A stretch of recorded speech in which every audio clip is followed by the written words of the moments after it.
الحمد للہ وکفا وسلام علی عبادہ الذین اصطفیٰ خصوصاً علی سید الرسل و خاتم الانبیاء وعلی آلہ واصحابہ دائما ابدا اما بعد فاعوذ باللہ السمیع العلیم من الشیطان الرجیم بسم اللہ الرحمن الرحیم النبی اولیٰ بالمؤمنین من انفسهم وازواجہ امہاتہم قال اللہ تبارک و تعالی فی مقام آخر یا نساء النبی لستن کاحد من النساء آمنت باللہ صدق اللہ العظیم وصدق رسولہ النبی الکریم الامین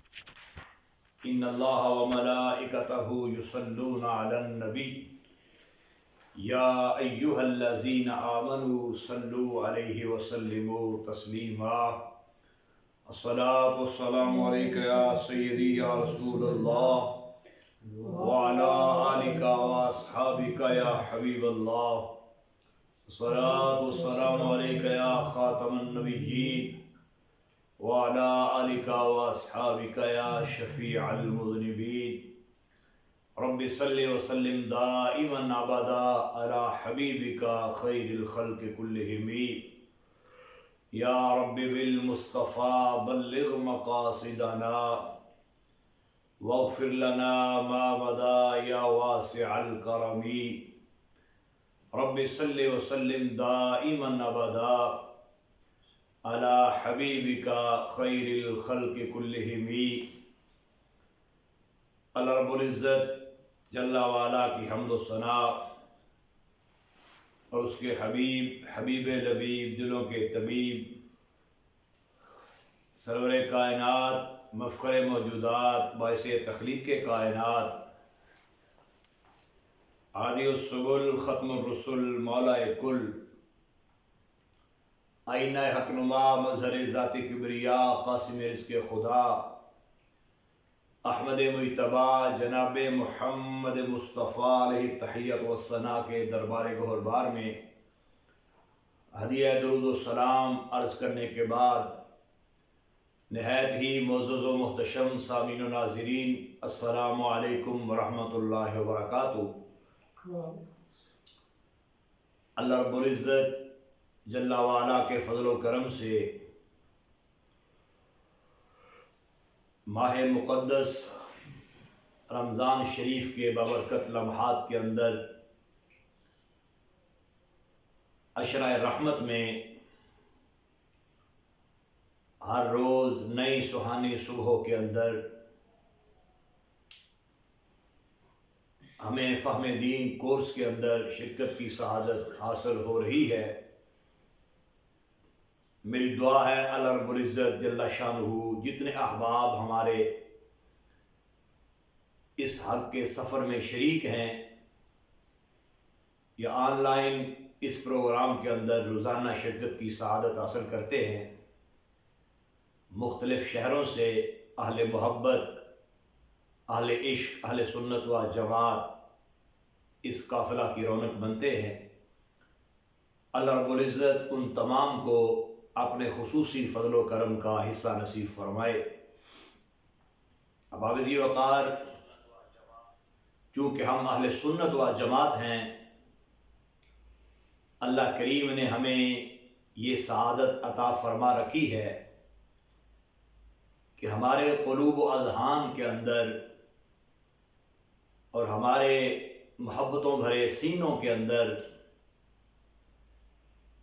رسول اللہ صلی اللہ تعالی علیہ وآلہ وصحابہ وسلم کی ہر نسبت کا احترام اور ادب موجود ہے۔ ہم آپ کی ہر نسبت کا احترام بجا لانے والے ہیں اور ہم ہی وہ لوگ ہیں کائنات کے اندر اہل سنت و جماعت جو آپ کی ہر نسبت کے محافظ اور تحفظ کرنے والے ہیں۔ ہمارے سینوں کے اندر مقدس شخصیات میں سے کسی بھی شخصیت کے بارے میں نہ بدگمانی موجود ہے اور نہ ہی ہم کسی مقدس شخصیت کی توہین کے قائل ہیں۔ مسلک حق اہل سنت و جماعت بحمد اللہ سارا ادب اور احترام کا نام ہے، اور سارے کے اندر عشق رسول اکرم صلی اللہ تعالیٰ علیہ وسلم کی بہاریں موجود ہیں۔ تو ہمیں اللہ کریم نے یہ سعادت عطا فرمائی ہوئی ہے کہ ہم رسول اللہ صلی اللہ تعالیٰ علیہ وآلہ وصحبہ وسلم کے تمام اہل بیت اطہار کے غلام ہیں، تمام کا احترام کرنے والے ہیں، تمام کی مقدس ذواتوں کے تقدس کا دھیان رکھنے والے ہیں، اور یوں ہی جمیع صحابہ کرام رضوان اللہ علیہم اجمعین کی عزت اور شان پر یقین رکھنے والے ہیں اور ان کی ناموس کا تحفظ کرنے والے ہیں۔ رسول اللہ صلی اللہ تعالیٰ علیہ وآلہ وصحبہ وسلم آپ کو اللہ کریم نے بے شمار شانیں اور عظمتیں عطا فرمائی ہیں، اور آپ سے جس بھی ذات کو اللہ نے تعلق اور رشتہ عطا فرمایا ہے، یقیناً اللہ رب العزت نے سرکار کی وجہ سے اس ہستی کو بھی بہت زیادہ شانیں عطا فرمائی ہیں۔ بالخصوص وہ مقدس ذوات، وہ خوش نصیب ذوات جن کو رسول اکرم شفیع معظم صلی اللہ تعالیٰ علیہ وآلہ وصحبہ وسلم کے نکاح کے اندر تشریف فرما ہونے کی سعادت اللہ نے عطا فرمائی، یقیناً وہ بے پناہ شانوں کی مالک ہستیاں ہیں، اور اس سے بڑھ کر ان کی عظمت و شان کی طرف کیسے اشارہ کیا جا سکتا ہے کہ کوئی کسی کی عظمت کی بات کرتا ہے، کسی کی عظمت کی بات کوئی کرتا ہے، کوئی کسی ذریعے سے، کوئی کسی طریقے سے ازواج مطہرات، ازواج رسول اکرم صلی اللہ تعالیٰ علیہ وآلہ وسلم اتنی بلند و بالا عظمت و شان کی مالک ہیں کہ جن کی عظمت کا بیان خود رب العالمین جل شانہ کا پاک کلام فرما رہا ہے۔ خود قرآن مجید ان مقدس شخصیات کی عزت اور شان کو بیان فرماتا ہے، اور میں یہاں یہ جملہ کہنا باعث سعادت سمجھتا ہوں کہ ظاہری زندگی میں یا اس عالم رنگ و بو میں یا دنیا کائنات میں ہو سکتا ہے کتنے ایسے بدبخت ہوں جن کو رسول اکرم صلی اللہ علیہ وسلم کی ازواج مطہرات کا حیا نہ ہو، ان کے تقدس کا خیال نہ ہو، اور وہ اپنے پروگراموں میں لغویات اور فضولیات بکتے ہوئے نظر آتے ہیں، اور یہ ان کی بدبختی کی انتہا ہے کہ انہیں ان ذاتوں کا حیا نہیں جن کو اللہ نے سرکار کے نکاح میں منتخب اور پسند فرمایا۔ رسول اللہ صلی اللہ تعالیٰ علیہ وسلم کی محبت کا یہ ثبوت ہے کہ جسے آپ سے محبت ہو اسے یقیناً آپ کی ازواج مطہرات کا احترام کرنا چاہیے، آپ کی اولاد پاک کا احترام کرنا چاہیے، اور آپ کے مقدس صحابہ کرام کی عزت و شان کا خیال رکھنا چاہیے۔ اس لیے خوش نصیبی ہے اہل سنت و جماعت کی کہ ان کے سینوں کے اندر اللہ کریم نے ان پیاروں کا پیار عطا فرمایا ہوا ہے۔ قرآن مجید فرقان حمید کی آیہ مقدسہ جو میں نے تلاوت کرنے کا شرف حاصل کیا ہے، خالق کائنات جل شانہ نے ایمان والوں کو اس طرف متوجہ فرمایا ہے، النبی اولا بالمؤمنین من انفسہم وازواجہ امہاتہم، فرمایا یہ نبی صلی اللہ علیہ وسلم مسلمانوں کا ان کی جان سے زیادہ مالک ہے۔ اعلیٰ حضرت عظیم البرکت امام شاہ احمد رضا خان فاضل بریلوی رحمۃ اللہ علیہ اس طرف خوبصورت انداز اپنا کے اشارہ فرما رہے ہیں کہ یہ جو نبی اکرم صلی اللہ تعالیٰ علیہ وسلم ہیں، یہ مسلمانوں کے معاملے میں ان کی جانوں سے زیادہ ان کے مالک ہیں۔ اور آگے فرمایا وَأَزْوَاجُهُ أُمَّهَاتُهُمْ، اور جو رسول اللہ صلی اللہ علیہ وسلم کی بیویاں ہیں وہ ان کی یعنی ایمان والوں کی مائیں ہیں۔ اللہ نے ان کو یہ شرف دیا ہے کہ ان کی اولاد کے اندر ایمان والے شامل ہیں، یا ایمان والوں کو اللہ کریم نے ان کے اس تعلق سے اعزاز عطا فرمایا ہے۔ اور پھر دوسرے مقام پر رسول اللہ صلی اللہ تعالی علیہ وسلم کے اسی انداز کو مزید جو ہے وہ دیگر اندازوں کے ساتھ بیان کیا گیا ہے۔ سورہ احزاب کے اندر دوسرے مقام پر اس کا انداز موجود ہے، یا نساء النبی لستن کاحد من النساء، اے نبی علیہ السلام کی بیویوں تم اور عورتوں کی طرح نہیں ہو، یعنی وہ مقدس شخصیات جو میرے حبیب علیہ السلام کے عقد نکاح میں آئی ہو، تمہاری مثال کون ہو سکتا ہے، تمہارے جیسا کون ہو سکتا ہے، تمہارے جیسی کس کی شان ہو سکتی ہے، تمہارے جیسا کس کا تقدس ہو سکتا ہے، کیونکہ صبح قیامت تک رشتے طے ہوتے رہیں گے، کسی کا رشتہ کوئی طے کرتا ہے، کسی کا کوئی طے کرتا ہے، کسی کا رشتہ والد طے کرتا ہے، کسی کا بھائی طے کرتے ہیں، کوئی دیگر سربراہ جو ہے وہ طے کرتا ہے، مگر یہ اتنی خوش نصیب شخصیات ہیں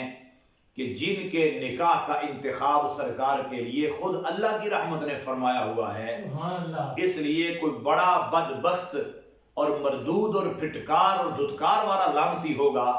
جس کو ان کی عزت کا خیال نہ ہو، ان کی عظمت کا پتہ نہ ہو، ورنہ ایک بندہ مومن کے لیے ام المؤمنین ازواج مطہرات ان کی عظمت و شان پوشیدہ نہیں ہے۔ اور آج کا چونکہ جو ہمارا عنوان ہے وہ مخدومہ کائنات ام المؤمنین حضرت سیدہ خدیجہ الکبریٰ رضی اللہ تعالی عنہا کی عظمت و شان اور مقام کے حوالہ سے ہے، تو رسول اللہ صلی اللہ تعالی علیہ وآلہ وصحابہ وبارک وسلم آپ کی یہ رفیقہ حیات اور یہ زوجہ محترمہ حضرت خدیجہ رضی اللہ تعالی عنہا کتنی بڑی شانوں کی مالک ہیں اور کتنے بڑے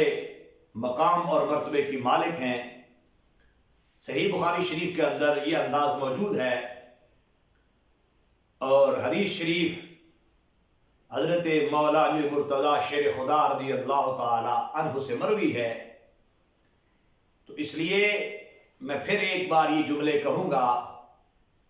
کہ شیر خدا مولا مشکل کشا رضی اللہ تعالیٰ عنہ کے ماننے والا وہ قطعاً نہیں ہو سکتا جو ازواج رسول اکرم صلی اللہ تعالیٰ علیہ وسلم کی زوات کو بکواس کرنے والا ہو، دشنام درازی کرنے والا ہو، معاذ اللہ سب و شتم کرنے والا ہو۔ مولا علی شیر خدا رضی اللہ تعالیٰ عنہ کی عظمت اور شان اور پیار اور مقام والا وہ نہیں ہو سکتا جو ازواج رسول اکرم صلی اللہ علیہ وسلم کی توہین کرنے والا ہو۔ حضرت شیر خدا رضی اللہ تعالیٰ عنہ والا وہی ہوگا جس کو حسنین کریمین سے پیار ہوگا، سیدہ کائنات سے پیار ہوگا، سرکار کی دیگر صاحبزادیوں سے پیار ہوگا، اور بالخصوص حضرت سیدہ کائنات کی امی جان حضرت خدیجہ الکبریٰ رضی اللہ تعالی عنہا اور دیگر ازواج سے پیار ہوگا۔ اب حضرت شیر خدا رضی اللہ تعالی عنہ سے روایت ہے، اور اس سے پہلے اگر دیکھا جائے اس سند کی طرف تو اس کے اندر یہ الفاظ موجود ہیں۔ عبداللہ بن جعفر جو ہے وہ کہتے ہیں سمعت علی رضی اللہ عنہ یقول سمعت رسول اللہ صلی اللہ علیہ وسلم یقول، حضرت عبداللہ بن جعفر کہتے ہیں میں نے مولا علی شیر خدا رضی اللہ تعالیٰ عنہ کو یہ فرماتے ہوئے سنا کہ آپ یوں فرما رہے تھے کہ میں نے اللہ کے رسول صلی اللہ علیہ وسلم کو یہ فرماتے ہوئے سنا ہے۔ کیا فرما رہے تھے؟ قال خیر نسائها مریم و خیر نسائها خدیجہ۔ تو رسول اللہ صلی اللہ علیہ وسلم نے دو ہستیوں کا ذکر کر کے اس چیز کی طرف اشارہ فرمایا اور بیان فرمایا، دو مختلف زمانوں کا ذکر فرمایا، جیسے دو مختلف ہستیوں کا نام لیا، ذکر کیا، اور پھر ساتھ ان کے اپنے اپنے ادوار کا یا امت کے حصوں کا ذکر فرمایا۔ خیر نسائها مریم و خیر نسائها خدیجہ۔ تو فرمایا اس زمانے کے اعتبار سے تمام عورتوں سے بہترین حضرت مریم علیہ السلام ہیں، اور اس زمانے کے اعتبار سے تمام عورتوں سے بہترین حضرت خدیجہ الکبریٰ رضی اللہ تعالی عنہا ہیں۔ اس کو بیان کرتے ہوئے حضرت علامہ بدر الدین عینی رحمہ اللہ تعالی اس چیز کی طرف ارشاد فرما رہے ہیں کہ یہاں دو احتمال ہو سکتے ہیں، یا تو یہ ہے کہ سرکار امت کے اس حصے کی طرف اشارہ فرما رہے ہیں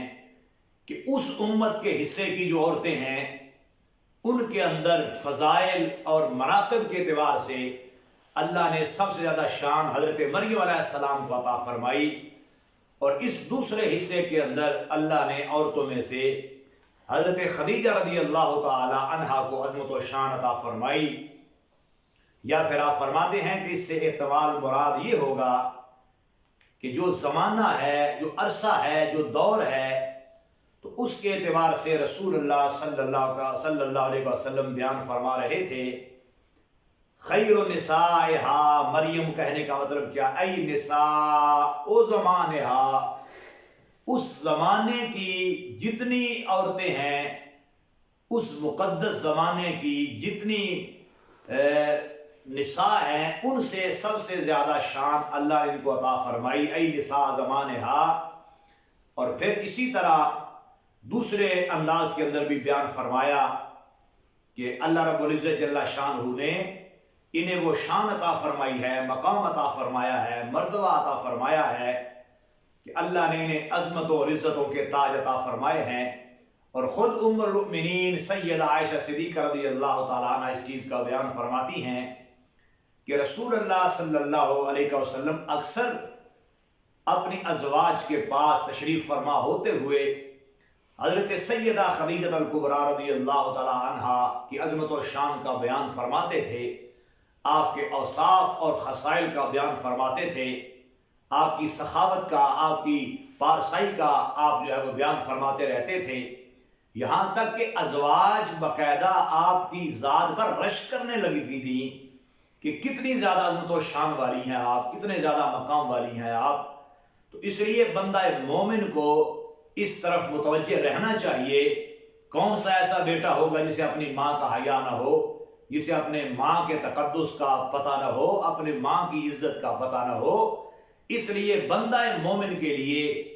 یہ کتنی سعادت مندی کی بات ہے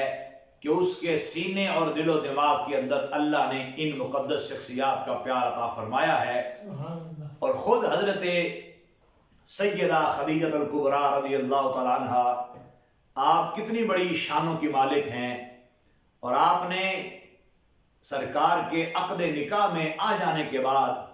ہر موڑ پر رسول اللہ صلی اللہ علیہ وسلم کا کمال ساتھ دیا، اور وفا کی مثالیں آپ نے قائم فرمائیں، یہاں تک کہ جب آپ نکاح میں تشریف لائیں تو مکہ کے اندر رہنے والے لوگ پروپیگنڈا کر رہے تھے، باتیں کر رہے تھے۔ امام صفوری رحمہ اللہ تعالیٰ نے اس کو اس انداز میں بیان کیا کہ جب آپ نے نکاح فرما لیا، نکاح میں تشریف لائیں،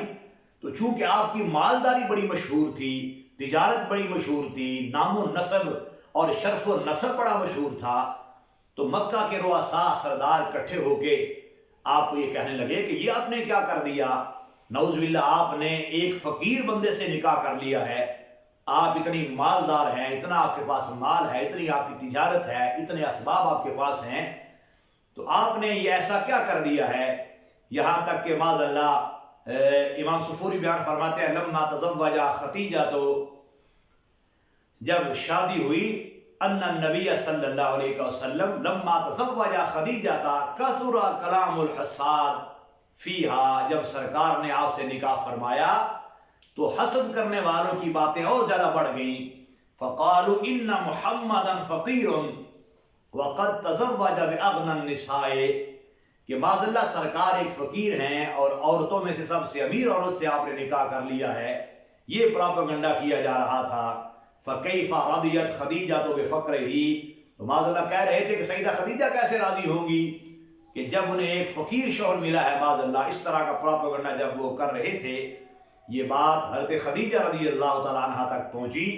کہ اس طرح کی باتیں آپ کر رہے ہیں، کہ لوگ اسی طرح کی باتیں کر رہے ہیں اور معاذ اللہ میرے اس نکاح کو اپنے تان کا نشانہ بنا رہے ہیں۔ فدعت، تو آپ نے حرم کے بڑے بڑے گواہ جو سردار تھے، رئیس، انہیں بلایا اور بلا کے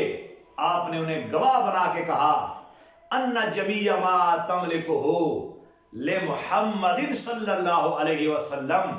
فرمایا تم یاد رکھو، تم میری مالداری کا ذکر کر کے میرے حبیب علیہ السلام، میرے آقا کے فقر کی طرف اشارہ کر رہے ہو، تو یاد رکھو میں سمجھتا ہوں کہ یہ کتنے آپ نے اعلیٰ جملے فرمائے، ان جمیع ما تملکہ لمحمد صلی اللہ علیہ وسلم۔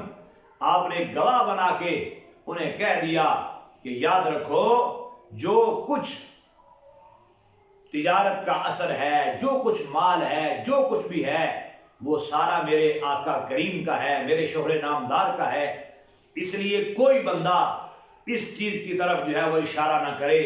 اور اس چیز کی طرف تان و تشریح کا انداز اختیار نہ کرے۔ اللہ رب العزت کو یہ انداز آپ کا اتنا پسند آیا کہ اللہ رب العزت نے جبریل امین علیہ السلام کو بھیج کر فرمایا، اس انداز کے اندر بیان فرما دیا۔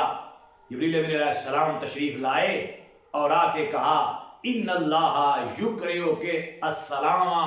اللہ تبارک و تعالیٰ آپ کی ذات کو سلام کا عطا فرماتا ہے کہ آپ نے اتنے بڑے جملے عطا فرمائے ہیں اور آپ نے سرکار کے حضور تان و تشریح کرنے والوں کا منہ بند فرما دیا ہے۔ تو اس لیے اہل حق، اہل سنت و جماعت ہمیشہ اس شرف کو اپنے لیے عزت اور عظمت کا تاج سمجھتے ہیں۔ اور آخر میں ایک عظیم ہستی کا ذکر بھی اس باب میں کرنا چاہتا ہوں۔ الشیخ عبد الکریم محمد المدرس البغدادی اپنے تصنیف نور الاسلام کے اندر اس چیز کی طرف اشارہ فرماتے ہیں، اور یقیناً دنیا تدریس میں بہت بڑا نام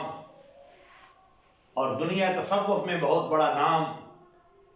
1 صدی سے زائد عمر اللہ نے جنہیں عطا فرمائی، اور پھر حضور غوث اعظم رضی اللہ تعالی عنہ کے مزار اقدس پر برسوں رسول اللہ صلی اللہ علیہ وسلم کا دین پڑھانے والے آپ کیا خوبصورت جملے عطا فرماتے ہیں اور مسلک حق اہل سنت و جماعت کی طرف اشارہ فرماتے ہیں۔